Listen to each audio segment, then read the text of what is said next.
આણંદના બાલેજ ગામ પાસે રેલવે ફાટક પર ઓવરબ્રિજની કામગીરી ચાલી રહી હોવાથી સારસા વાસદ તરફ જતો વાહન બાલેજ ગામમાં થઈને પસાર થતા ગામના માર્ગો પર ટ્રાફિક જામ થતો હોય છે, જેથી ગ્રામજનો ત્રાહિમામ પોકારી ઉઠ્યા હતા, જેને લઈને ગ્રામજનોએ પોલીસ મથકની બહાર હોબાળો કરતા પોલીસ કાફલો તૈનાત કરી દેવામાં આવ્યો હતો।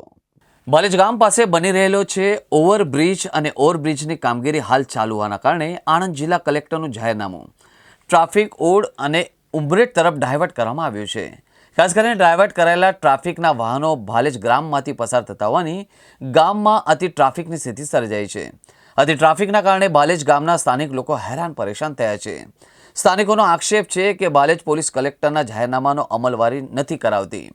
આણંદના બાલેજ ગામ પાસે રેલવે ફાટક પર ઓવરબ્રિજની કામગીરી ચાલી રહી હોવાથી સારસા વાસદ તરફ જતા વાહનો બાલેજ ગામમાં થઈને પસાર થતા ગામના માર્ગો પર ટ્રાફિક જામ થતો હોય છે, જેથી ગ્રામજનો ત્રાહિમામ પોકારી ઉઠ્યા છે, જેને લઈને ગ્રામજનોએ પોલીસ મથકની બહાર હોબાળો કરતા પોલીસ કાફલો તૈનાત કરી દેવામાં આવ્યો હતો। બજારની અંદર મેં બેઠા હતા। ટ્રાફિકની સમસ્યા એટલી વિશાળ છે। અહીં આગળ કઈ વાર રજૂઆત લેખિતમાં સરપંચશ્રીએ, સભ્યશ્રીએ, ડેરીના સેક્રેટરીશ્રીએ અને ડેપ્યુટી સરપંચશ્રીએ કઈ વાર રજૂઆત કરેલી છે, यहाँ પણ કરેલી છે। ડીવાયએસપી સાહેબને ખાલી રજૂઆત નથી, એસપીમાં થયેલી છે અને કલેક્ટર સાહેબને બી આ રજૂઆત થયેલી છે। તે છતાં ગામની અંદર અત્યારે કાલનો જ બનાવ છે। 9 વાગે અમે બેઠા હતા।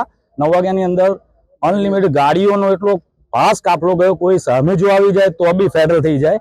એવા સંજોગોની અંદર પીએસઆઈ સાહેબ ગામની અંદર આવ્યા તો એમને એમની કામગીરી કરી, યોગ્ય જ કામગીરી કરી।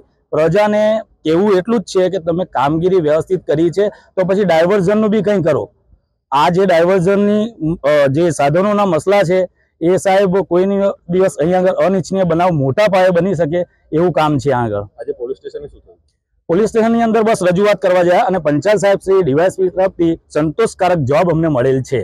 રાત્રે જ કેમ રજૂઆત અને ઘેરાવો કરવામાં આવેલો તો સાહેબ ઘેરાવો નથી કર્યો, રાત્રે ઘેરાવો કરવા નથી આવ્યા, ઘેરાવો થયો જ નતો સર। પીએસઆઈ સાહેબની ત્યાં આગળ ઓન ડ્યુટી ચાલુ હતી। પ્રજાને કેવું એટલું જ હતું કે મેડમ તમે અહીં આગળ ઊભા છો તોય આટલું બધું ટ્રાફિક જઈ રહ્યું છે, એ જ રજૂઆત કરવા માટે અમારા બધા લોકો અહીંયા આવ્યા હતા।